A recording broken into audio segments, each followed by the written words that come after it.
টি-20 বিশ্বকাপ নিয়ে উত্তাপের মধ্যেই ভারতের বিপক্ষে খেলতে নামছেন বাংলাদেশের যুবরা। 2024 সালে অনূর্ধ্ব-19 এশিয়া কাপের ফাইনালে আবার বাংলাদেশ ভারতের ম্যাচ থাকবে এমন উত্তেজনা।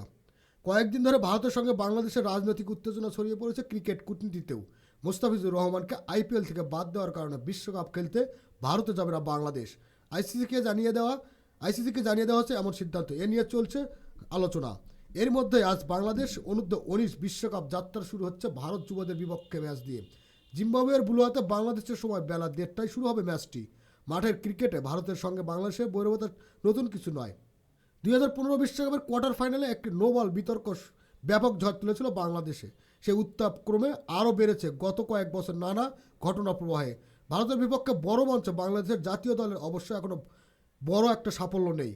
তবে যুব বিশ্বকাপের ভারতের বিপক্ষে মধুর স্মৃতি আছে বাংলাদেশের। 2020 সালে যুব বিশ্বকাপের শিরোপা এসেছিল ফাইনালে ভারতকে হারিয়েই। 2024 সালে এশিয়া কাপের ফাইনালেও ভারত অনূর্ধ্ব-19 দলকে হারিয়েছে বাংলাদেশের যুবরা। আজিজুল হকের নেতৃত্বে সেই দলে ক্রিকেটাররাই এবার জিম্বাবুয়ে নামিবিয়ার বিশ্বকাপে খেলতে গেছেন। তবে সেখানে পৌঁছে বৃষ্টির কারণে তাদের দুটি প্রস্তুতি ম্যাচের একটি মাঠে গড়ায়নি, অন্যটিতে বাধা হয় বৃষ্টি।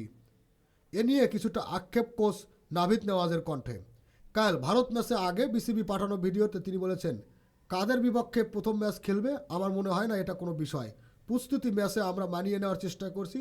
প্রতিপক্ষ কী বলল এটা নিয়ে আমাদের কোনো চিন্তা নেই। প্রস্তুতি এমনিতেই ভালো হয়েছে, কিন্তু আবহাওয়া বা কিছু জিনিস আছে যেগুলো আমাদের নিয়ন্ত্রণে নেই, আমরা তা নিয়ে চিন্তা করছি না।